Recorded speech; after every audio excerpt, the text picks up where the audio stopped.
दोस्तों, आज हम एक नए जजमेंट के साथ ऑनरेबल सुप्रीम कोर्ट का जो जजमेंट है Deepa Bhargava and another's versus Mahesh Bhargava and others on 16 अक्टूबर दिसंबर 2008 का ये जजमेंट है जो सुप्रीम कोर्ट का जजमेंट है। ऑनरेबल सुप्रीम कोर्ट ने इस जजमेंट को पारित किया है 2008 में, जो कि यह जजमेंट डिग्री के निष्पादन पर आधारित है, एग्जीक्यूशन ऑफ डिग्री ऑर्डर 21। तो इस पे अगर देखा जाए तो इनमें क्या क्या क्वेश्चन उठे थे और उन क्वेश्चनों का कैसे जवाब दिया है, न्यायालय ने कैसे उन क्वेश्चन को एक्सप्लेन किया है, जैसे ये एग्जीक्यूशन में ये जजमेंट कैसे माइलस्टोन साबित हो सकता है, इसके बारे में हम जानते हैं। तो पहला क्वेश्चन ये उठता था इसमें कि the execution of compromise consent degree section 47 CPC is maintainable. पहला क्वेश्चन ये था हमारा। तो ये क्वेश्चन जो है इसको कैसे ऑनरेबल सुप्रीम कोर्ट ने एक्सप्लेन किया है जजमेंट में, तो इसके बारे में हम देख रहे हैं। तो दूसरा क्वेश्चन भी पढ़ लेते हैं। What the executing court can go behind the degree. क्या निष्पादन न्यायालय डिग्री के बिहाइंड जा सकती है, डिग्री के उस पार जा सकती है, डिग्री को मॉडिफाई कर सकती है, डिग्री को अमेंड कर सकती है, क्या उसे पावर है एग्जीक्यूटिव कोर्ट को? तो इसी के बारे में जानते हैं। तो पहला क्वेश्चन जो था हम लोगों का, in this execution case of the supreme court rule that the in the para 5 the compromise petition was the form part of degree. The compromise petition is the form part of degree. तो इसमें ये न्यायालय ने कहा है, honourable court ने, कि क्या कंप्रोमाइज डिग्री जो है वो पारित होने के बाद क्या उसमें 47 अप्लीकेबल होता है? तो इसने ऑनरेबल कोर्ट ने कहा कि नहीं होता है। इसलिए नहीं होता है कि जब आपने कॉम्प्रोमाइज़ ही कर लिया तो अब किस बात की आपत्ति कर रहे हैं आप? तो इसी बात को न्यायालय ने एक्सप्लेन किया है और इसी बेस पे न्यायालय ने इसे रिजेक्ट भी कर दिया है। The said objection petition was rejected under section 47 CPC before executing court 2002 and said objection petition was rejected. तो जब ऑनरेबल सुप्रीम कोर्ट ने रिजेक्ट कर दिया, इस बेस पर रिजेक्ट किया कि वो डिग्री जो है क्या थी, कंप्रोमाइज डिग्री थी। इस बेस पे खारिज कर दिया, डिसमिस कर दिया न्यायालय ने 47 CPC के अंडर जो अप्लीकेशन ऑब्जेक्शन जो ही फाइल की गई थी, किसके द्वारा? जजमेंट डायरेक्टर के द्वारा। अब सेकेंड क्वेश्चन ये अराइज हुआ था कि सेकेंड क्वेश्चन हम पढ़ लेते हैं इसे ध्यान से। What the executive court can go behind degree, जो कि बहुत ही इंपॉर्टेंट क्वेश्चन है। बहुत जजमेंट डेटर क्या करते हैं कि हर केस में, हर एग्जीक्यूशन मैटर में जजमेंट डेटर दोबारा से आपत्ति देता है 47 के जरिए और कुछ नए एविडेंसेज फाइल कर देता है, जिसके जरिए से डिग्री में अमेंड हो जाता है और न्यायालय उस पर ध्यान नहीं दे पाती है और डिग्री अमेंड हो जाती है और डिग्री को कहती है कि निष्पादन करने योग्य नहीं है। तो क्या न्यायालय को अधिकार है कि एक बार डिग्री पारित करे और फिर उस डिग्री के अगेंस्ट खड़ी भी हो जाए? ये संभव है? ये बिल्कुल भी संभव नहीं है। तो इसी को एक्सप्लेन किया है न्यायालय ने। तो आइए उसको समझते हैं। क्या एग्जीक्यूटिव कोर्ट बिहाइंड डिग्री जा सकती है? तो उसको पैरा 11 के, इसी जजमेंट के पैरा 11 में ये न्यायालय ने उसे एक्सप्लेन किया है।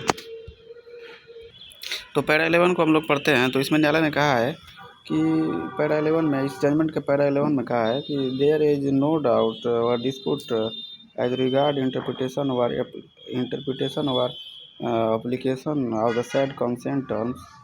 It is also not dispute of the respondent judgment debtor did not act in terms thereof. जो कंप्रोमाइज हुआ था, जो टर्म्स हुए थे, क्या उसमें कोई डिस्प्यूट है? तो कोई डिस्प्यूट नहीं था। बट उसने न्यायालय को, एक एजुकेशन कोर्ट को एक डायरेक्शन दिया कि क्या न्यायालय को ये अधिकार है कि डिग्री के बियॉन्ड जा सकती है, या जजमेंट डेटर जो भी कहेगा उसे मान सकती है एग्जीक्यूटिव कोर्ट।